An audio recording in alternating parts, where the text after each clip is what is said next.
Ce matin, c'était en présence des chefs d'État, c'est dans les domaines de la défense et de la sécurité, des affaires consulaires et du tourisme. Ce sont les principaux secteurs visés à Aboubakry Kane. À travers la visite officielle du président Adama Barrow au Sénégal, Dakar et Banjul entendent donner une nouvelle dynamique à leurs relations. Dans l'esprit des liens historiques et multiséculaires qui unissent la famille sénégambienne, les présidents Sall et Barrow veulent impulser un nouveau souffle à la coopération bilatérale. 3 accords ont ainsi été paraphés entre les deux parties. Le premier étant relatif à la défense et à la sécurité. Après les accords de 1965 et 2010 dans ce domaine, il s'agit aujourd'hui de renforcer la coopération bilatérale en l'adaptant aux nouveaux défis sécuritaires. Les menaces aujourd'hui sont transfrontalières. Nous avons parlé de la criminalité transfrontalière.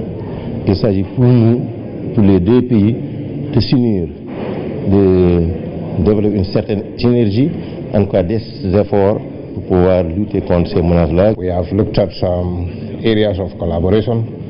Nous allons renforcer notre coopération militaire pour mettre en place un espace sous-sécurisé où règne la paix et la stabilité. Nos deux pays en ont besoin. Plusieurs accords ont déjà été signés dans le passé, mais aujourd'hui, il s'agit de franchir un nouveau cap et de redynamiser cette coopération. Entre le Sénégal et la Gambie, c'est plus que des liens géographiques, c'est un même espace qu'il faudra sécuriser.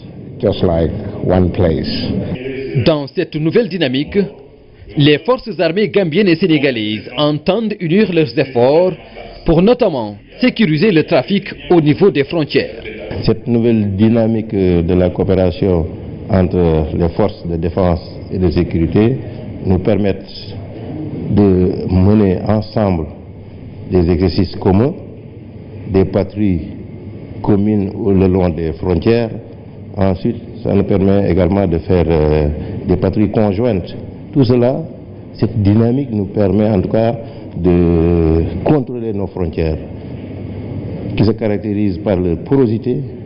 Et jusqu'à présent, nous ne pouvions pas seuls, ni le Sénégal ni la Gambie, faire face à ces menaces-là. Le second accord porte sur les affaires consulaires.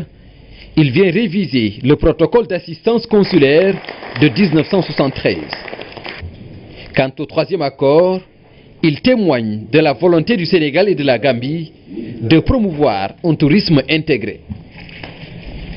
Entre autres actes forts posés par les deux chefs d'État, la décision de mettre en place un conseil présidentiel pour élever à un niveau de partenariat stratégique les relations bilatérales. Les présidents Sall et Barrow ont aussi exprimé une ferme volonté de finaliser les travaux du pont Trans-Gambie. Le président Macky Sall a également élevé son homologue Adama Barrow à la dignité de Grand Croix dans l'Ordre national du Lion. En présence de leurs épouses, les deux chefs d'État ont réaffirmé l'engagement de toujours œuvrer pour une coexistence pacifique. Une nouvelle page s'ouvre ainsi pour parvenir à une Sénégambie des peuples. La visite officielle du président Adama Barrow au Sénégal a été sanctionnée par un communiqué conjoint. Les deux parties ont convenu de travailler à la redynamisation de la commission sous-régionale des pêches. Les deux chefs d'État ont aussi réaffirmé leur volonté d'instaurer des relations de coexistence pacifique. Le communiqué final est lu par le ministre des Affaires étrangères, Mankeur Ndiaye. Au cours de la visite, les deux chefs d'État ont eu plusieurs entretiens qui se sont déroulés dans une atmosphère chaleureuse et fraternelle, empreinte d'une grande cordialité. À cette occasion, ils ont décidé de renforcer les axes de la coopération entre les deux pays pour en faire un modèle de partenariat fraternel, durable, confiant et mutuellement bénéfique. À cette fin, les deux chefs d'État ont décidé d'élever les relations bilatérales entre les deux pays à un niveau de partenariat stratégique. Dans ce cadre, ils ont décidé de mettre en place un conseil présidentiel qui se réunira tous les 6 mois, alternativement en Gambie et au Sénégal, sous la présidence conjointe des deux chefs d'État. Ce conseil présidentiel se penche sur toutes les questions d'intérêt bilatéral et donne des orientations aux deux gouvernements pour approfondir la coopération entre les deux pays. Le suivi de la mise en œuvre des décisions du Conseil présidentiel est assuré par le comité permanent sénégalo-gambien, co-présidé par le vice-président de la Gambie et le Premier ministre du Sénégal. Les deux chefs d'État ont exprimé leur ferme volonté d'œuvrer à la finalisation rapide des travaux du pont Trans-Gambie et des postes de contrôle juxtaposés, de même que ceux de la Commission sénégalo-gambienne de gestion des frontières, et ont donné à leurs ministres concernés les directives nécessaires à cet effet. Les deux chefs d'État ont également donné des orientations à leurs gouvernements respectifs en vue d'entamer, dans les meilleurs délais, les discussions pour l'approfondissement de la coopération dans le domaine des transports aériens et maritimes. Au cours de la visite, 3 accords portant sur les domaines suivants ont été signés. La défense et la sécurité. Accord en matière de défense et de sécurité. Cet accord renforce la coopération bilatérale en matière de défense et de sécurité en l'adaptant aux nouveaux défis. Les affaires consulaires. L'accord sur l'assistance consulaire qui révise le protocole d'assistance consulaire de 1973 en mettant davantage l'accent sur la représentation consulaire dans les États tiers. Le tourisme. Accord de coopération dans le domaine du tourisme qui permettra de développer le tourisme inter-État et de promouvoir un tourisme intégré entre les deux pays. Les projets d'accord sur la justice, la pêche, les transports et la foresterie ont été examinés et seront finalisés, ainsi que les autres projets qui seront soumis ultérieurement en vue de leur finalisation rapide dans un délai maximum de 3 mois. Au plan multilatéral, les deux chefs d'État ont procédé à un large échange de vues sur plusieurs questions d'intérêt commun, notamment d'ordre politique, économique et sécuritaire au plan sous-régional, régional et international. Dans ce cadre, ils se sont engagés à travailler à la redynamisation de la Commission sous-régionale des pêches qui regroupe la Gambie, la Guinée-Bissau, le Cabo-Verde, la Mauritanie, le Sénégal et la Sierra Leone pour en faire un instrument plus dynamique et plus efficace dans la mise en œuvre des objectifs qui lui sont assignés. Le président Macky Sall a réitéré ses remerciements à son homologue et au peuple gambien, amis et frères, pour l'accueil chaleureux et l'hospitalité généreuse qui lui ont été réservés en sa qualité d'invité d'honneur des activités commémoratives du 52e anniversaire de l'indépendance de la Gambie le 18 février 2017. Il a renouvelé ses vives félicitations au président Adama Barrow pour la réussite totale de cette manifestation. Les deux chefs d'État ont réaffirmé leur ferme volonté commune d'instaurer des relations de coexistence pacifique, de bon voisinage et de fraternité fondées sur le respect mutuel et la confiance.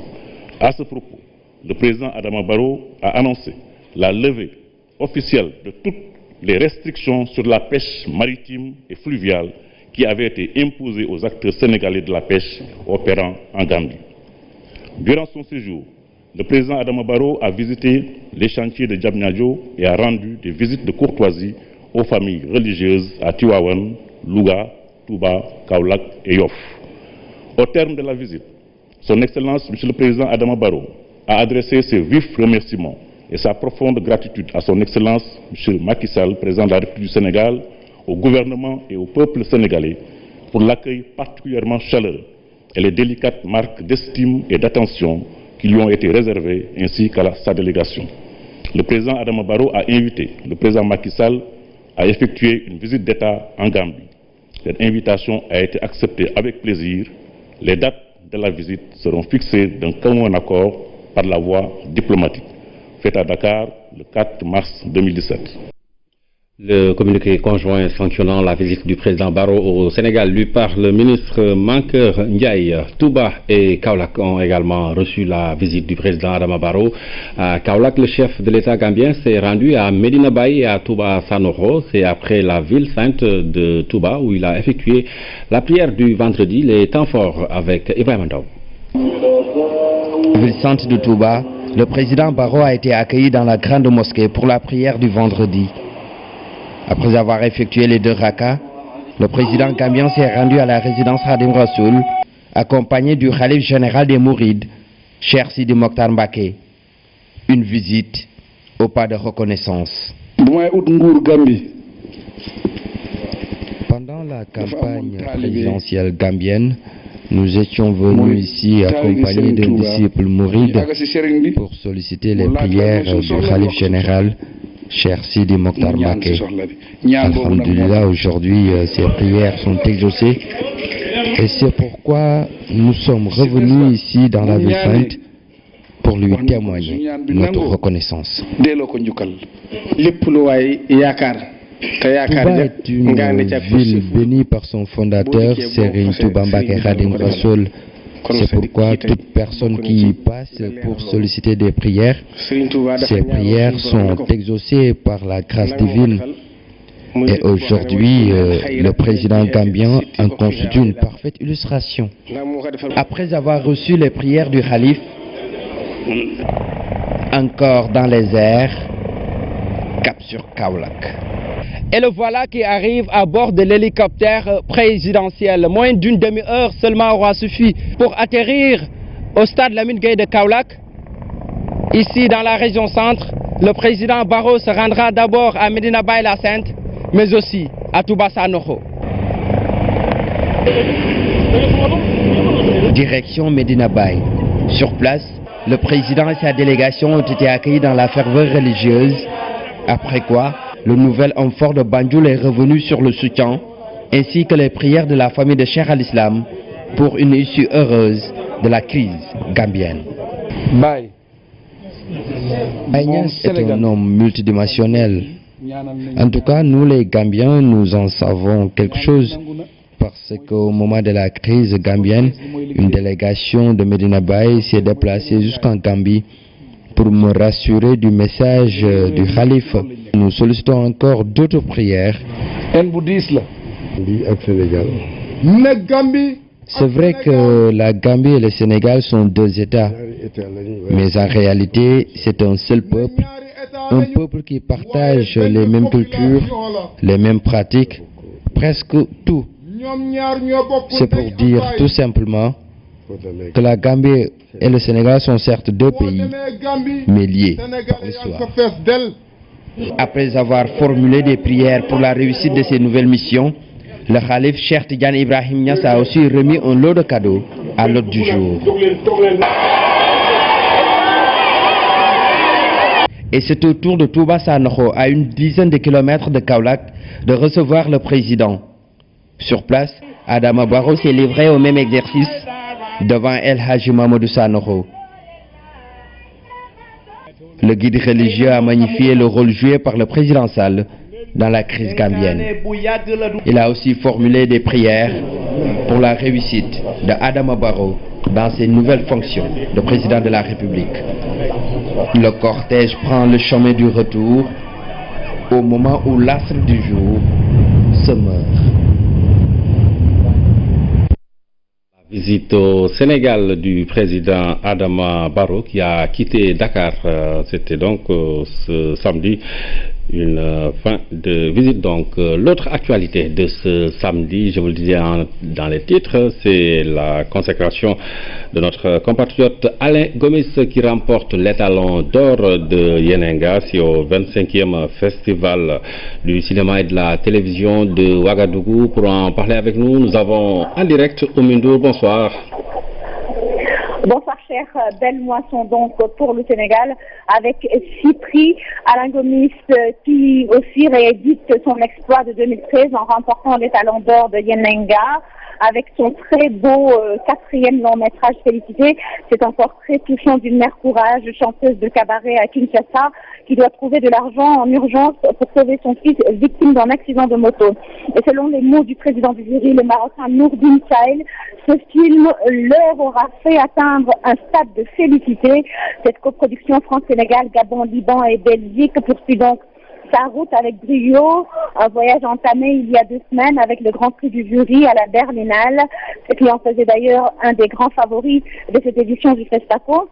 Mais ce n'est pas là le seul succès du Sénégal dans cette 25e édition du festival, car c'est Ousmane William Baye qui repart avec le Grand Prix dans la section documentaire pour son film Cheikh Anta, un prix qu'il a dédié à Marie-Louise Maes Diop, veuve du professeur Cheikh Anta Diop, qui est décédé le 4 mars 2016, un an donc exactement jour pour jour.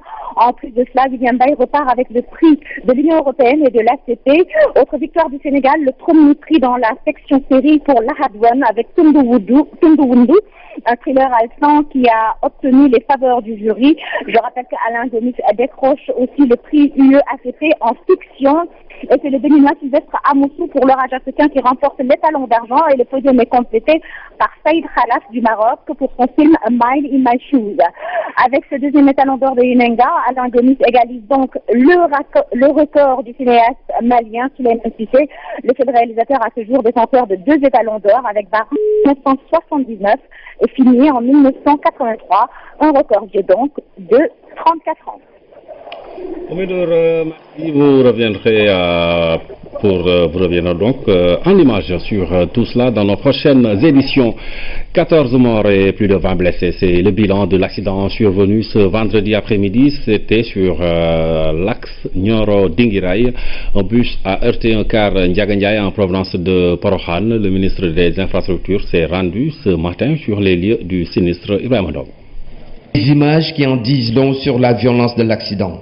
Un choc frontal entre ce car Ndiagandiaye en provenance de Porokhane rempli de passagers et ce bus en partance de Porokhane à la recherche de clients. Bilan, 14 morts, dont 10 sur le coup. Il faudra que les gens comprennent qu'on ne peut pas maximiser un profit. On ne peut pas, dans des événements pareils, faire des rotations, 5 rotations, 10 rotations. C'est à peu près ce qui s'est passé.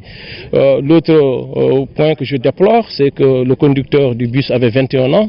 Selon nos informations, le bus a dérapé avant de heurter le car, un car qui avait déjà dépassé le nombre requis. Le Ndiagandiaye qui était à 57 ou 59, quand même sur une capacité de 42, vous voyez encore la surcharge.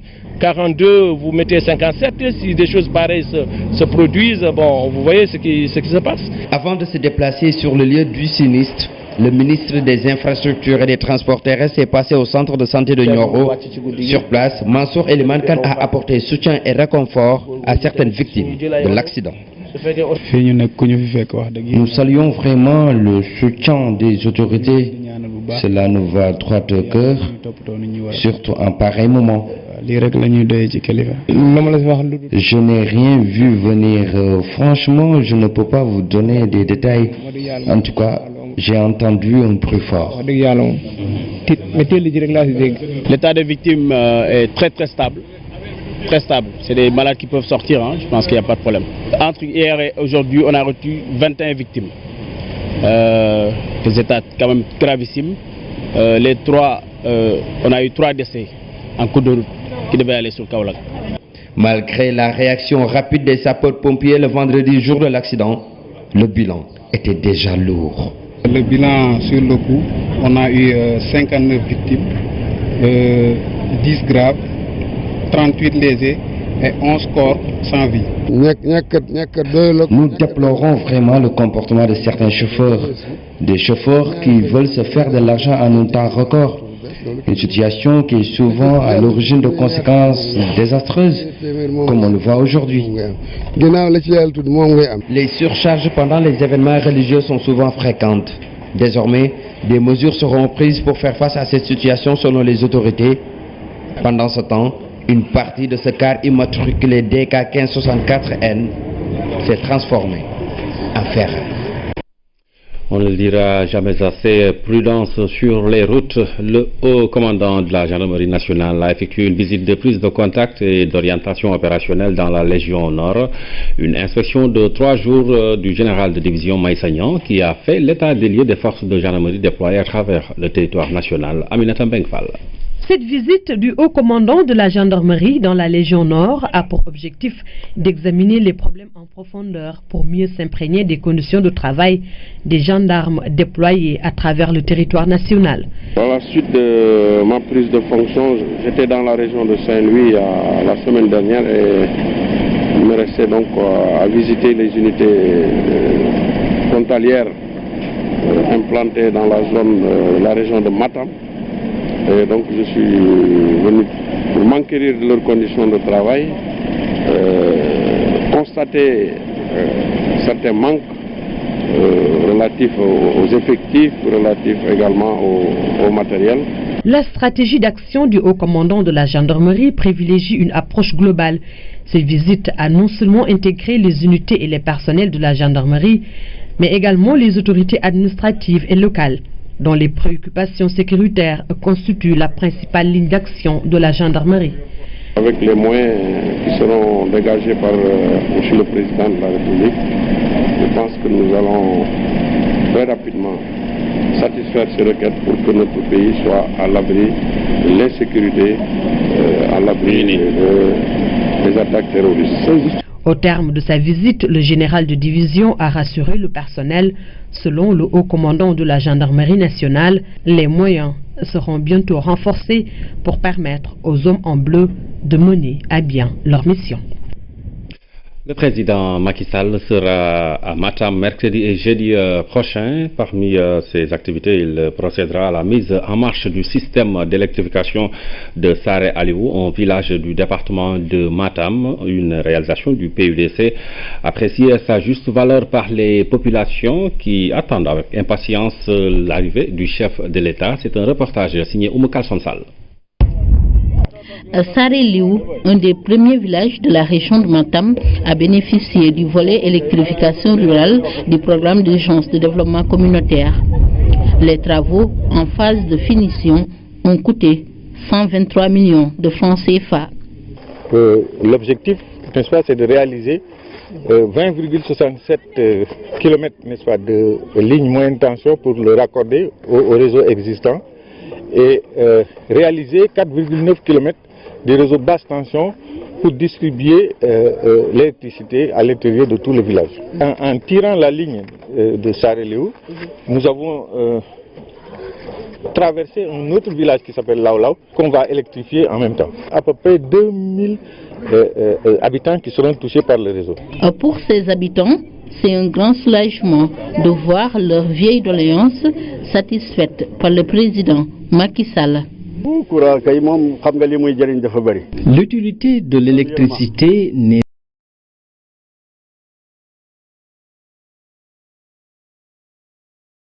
regardez même pas la télévision. On remercie vraiment le président de la République. Vraiment, nous remercions le président de la République. Avant d'être élu, le président Macky Sall est venu ici. Et aujourd'hui, il a tenu toutes ses promesses. D'abord, une piste rurale a été réalisée, puis un forage, et maintenant, on a l'électricité. Tout le monde est content. Le PUDC a déjà engagé les travaux d'électrification d'autres localités de la région. Des milliers de Matamois vont entrer dans une nouvelle ère. Concernant toute la région de Matam, nous avons dans notre programme 56 villages qui seront électrifiés. À peu près 42 000 personnes pour un coût de 1,5 milliard de francs CFA. Le président Macky Sall est attendu à Saré Aliou ce mercredi pour la mise en marche du système d'électrification. Les populations se disent prêtes à lui réserver un accueil inoubliable. Le président Macky Sall qui sera donc mercredi et jeudi prochain à Matam. Il démarre sa tournée demain. Dimanche, il sera notamment à Saint-Louis. Saint-Louis, nous allons retrouver Ibrahima Diédhiou. Bonsoir Ibrahima. Bonsoir cher Traoré. Alors Ibrahima, comment se prépare cette visite du chef d'État là-bas à Saint-Louis? Tout d'abord, cher, bienvenue à Saint-Louis, l'ancienne capitale du Sénégal, qui accueille le président de la République dans le cadre de sa tournée économique dans le nord du Sénégal. Alors Saint-Louis se prépare comme il se doit pour accueillir le chef de l'État à partir de demain. Mais sachez tout d'abord, d'ores et déjà, que Saint-Louis va se doter d'une usine de transformation de produits halieutiques, un projet unique au Sénégal et qui répond aux normes internationales. Son coût, 350 millions de francs CFA. Le président va inaugurer cette infrastructure d'envergure pour le secteur de la pêche ici à Saint-Louis, une région de pêche. Et nous allons voir tout cela avec Dieyna Badia. Une usine moderne de transformation de produits halieutiques. Un ouvrage précieux que l'État met à la disposition des populations de Saint-Louis. Tout est prévu. Des salles de pesage de produits frais, de parage, de salage, de fermentation, en passant par les magasins de stockage. Les équipements mis en place visent à améliorer la production. La production annuelle est évaluée à 97 000 tonnes, ce qui correspond à un chiffre d'affaires de 11 milliards par an. Il y a la zone des fours, qui est une grande zone qui contient 60 fours. Chaque four a la capacité de contenir 80 kg, donc ce qui fait une production par fournaise, disons, de l'ordre de 5 tonnes. Et nous avons une grande aire de séchage qui fait plus de 1500 m² de séchage. Et nous avons également une autre zone qu'on appelle la zone d'épiolage, qui permet, une fois que le produit est grillé, de le préparer avant d'aller dans la zone d'emballage pour ensuite transiter vers la zone de stockage et enfin finir dans la zone de stockage et de commercialisation. L'usine va créer plus de 600 emplois permanents. Les employés seront formés et bien outillés pour faire des produits de qualité. Il y a une salle de formation, une salle d'alphabétisation et de formation aux normes, aux différentes normes qui marquent les étapes du projet. La crèche et l'infirmerie viennent renforcer le dispositif.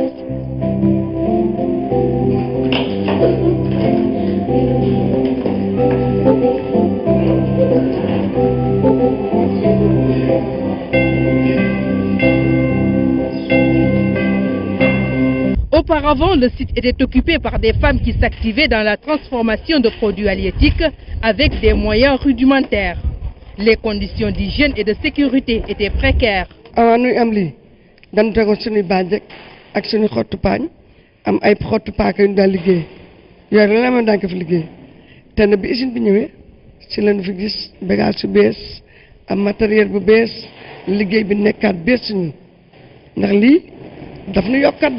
daf nu yokkaat tey boo seetee suñu dëkk bi mag ñi fi wàññeeku ñëpp saxaar su metti ñu sànni liggéey moo leen fi wàññi ndax dañ daal liggéey ci saxaar si bu ñu siggee mu jàpp seen i dënn jàpp seen i yaram fi ñu daan liggéey daana ba tàkk saan xasee dara doon fi sax ñeme toog dan fi daan ragal ndax xam fi dara wëru kon ku fi liggéey ba tàkk saan doo fi ñeme toog comme nag léegi bu ñu defalee lii su neexee sax mën na la suñu laal fanaan ndax am na néeg fanaan kay am na néeg tëddukaay.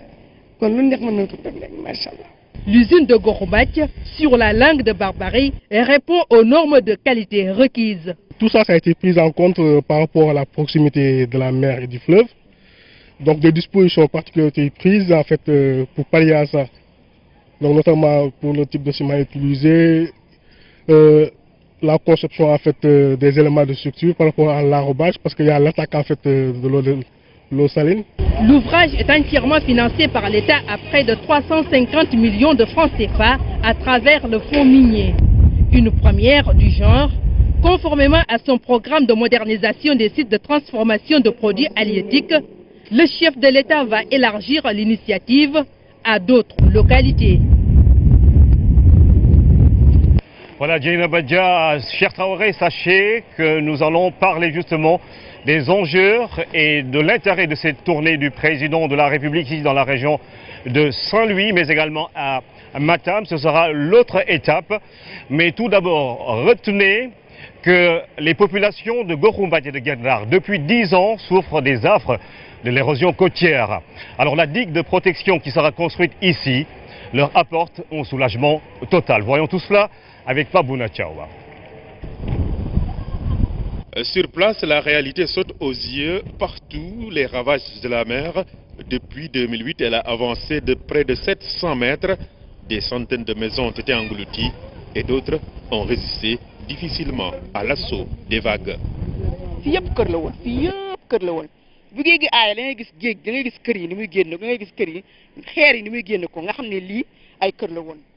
Même là-bas, il y avait des maisons, mais elles ont disparu. La mer a fait beaucoup de dégâts. Regardez, tout est détruit, nos bagages et tout. Mais à chaque année,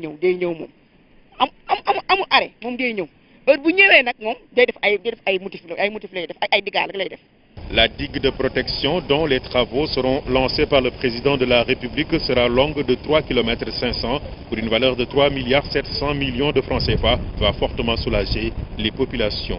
Elles sont désemparées.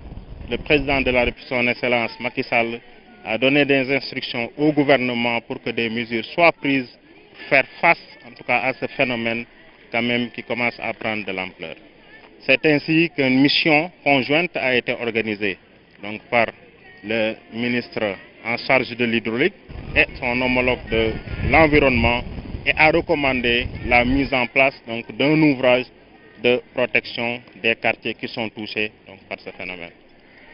C'est en tout cas ce qui explique, ce qui motive en tout cas la construction d'un ouvrage de protection que nous appelons ouvrage de protection donc des quartiers de la langue de Barbarie. Dans les quartiers de Gorumbadj, Guet-Ndar ou encore Santhiaba, la reconnaissance des populations est débordante. C'était la première fois que le président de la République ñëw fi langue Barbarie dem ba frontière. C'est la première fois qu'un président de la République nous rend visite et cela veut dire qu'il est conscient de nos difficultés. Pour le remercier, nous allons lui réserver un accueil jamais vu. Ñun moolu Saint-Louis actuellement dinañ ko teeru goo xamante ni lu musta am dina fi am.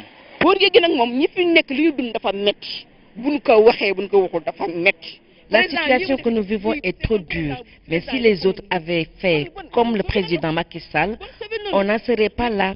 C'est pourquoi nous prions pour la réussite de ce projet. benn gën ko gàllankoor waaw ci li mu jublu ni di def fekk seen liggéey Sénégal gi yàlla na yoon si jàmm ñëw si jàmm ak salaam delluwaat si jàmm ak salaam. Les travaux qui seront lancés demain par le chef de l'État devront durer 15 mois. Autant dire que les populations de la langue de Barbarie pourront bientôt supporter et faire face aux caprices de leur voisine, la mer. La mer, Pabouna Thiaw, vous l'avez dit, et justement nous allons parler de tous ces projets qui seront justement mis en œuvre ici, d'ores et déjà. Nous savons que l'usine de transformation de produits halieutiques est bien implantée à Saint-Louis, la région qui accueille le président de la République pour cette tournée économique. Nous sommes avec le gouverneur de la région de Saint-Louis, Monsieur Alioune Aïdaragnan, qui est notre invité. Alors, Monsieur le gouverneur, vous accueillez demain le président de la République. Quel est l'intérêt de cette visite pour votre région? Merci de m'offrir l'opportunité de parler avec vous, avec les populations de Saint-Louis, avec les populations du Sénégal, de cette visite du chef de l'État, son Excellence le président Macky Sall, dans la zone nord et notamment dans la région de Saint-Louis, visite qui va se dérouler du 5 au 7 mars 2017. C'est une tournée économique qu'il entame pour inaugurer des infrastructures hydrauliques, pour inaugurer des aires de transformation de produits halieutiques, pour poser la première pierre des travaux de réalisation de la digue de production de la langue de Barbarie sur 3,5 km, pour visiter des exploitations agricoles Sénèque-India dans le Man, un projet sénégalo-indien, pour activer la dorsale électrique de l'île à Morphil, pour déployer les équipements post-récolte du PUDC dans la région de Saint-Louis à Podor, et enfin pour lancer les travaux de désenclavement routier de l'île à Morphil. Alors justement sur ces différents projets, il y a un projet qui sans doute, vu que Saint-Louis est entouré par la mer et le fleuve, qui va faire la satisfaction des populations, c'est l'usine de transformation des produits halieutiques à Gorumbadj. Alors, quelle perspective permet justement ce projet aux populations de Saint-Louis? C'est plus exactement une aire de transformation des produits halieutiques. En 2012, quand le président de la République est venu à Saint-Louis pour ouvrir les conseils des ministres décentralisés, il s'est aperçu que les femmes de Guet-Ndar en général, la langue de Barbarie, de Gorumbadj en particulier, qui s'activaient dans la transformation des produits halieutiques, le faisaient dans des conditions les plus artisanales. Le président de la République a instruit son gouvernement, notamment le ministre en charge de l'industrie, pour que dans le fonds social minier, qu'il puisse avoir un financement qui puisse donc permettre aux femmes de sortir de cette activité artisanale pour une activité à la fois industrielle et de dernière génération. C'est ainsi qu'il a été réalisé pour 350 milliards une ère de transformation de ces produits halieutiques. 350 milliards ou 350 millions 350 millions, autant pour moi, 350 millions de francs CFA, une ère de transformation des produits halieutiques qui fait que ces femmes vendent des produits aux normes et qui sont même destinés à l'exportation. Il a permis également aux femmes de joindre l'utile à l'agréable, puisque celles d'entre ces femmes qui ont des bébés, qui ont des enfants en âge d'aller à l'école préscolaire, pourront amener ces enfants-là dans cette ère, puisque des salles de classe et des maîtres ou des maîtresses ont été affectés par l'inspection de l'éducation nationale sur ce site. Ces mêmes femmes également bénéficient d'un soutien sanitaire, puisque également il y a une infirmerie dans cette ère de transformation. Voilà ce que le président de la République a fait pour l'ensemble des femmes de la langue de Barbarie, réunies autour d'une fédération constitutive de 850 femmes. Autre volet de cette visite, c'est l'érosion côtière. Gokhumbat et Gendar, nous sommes en face justement de ces deux quartiers de pêcheurs. Comment va se présenter ce projet pour ces populations-là?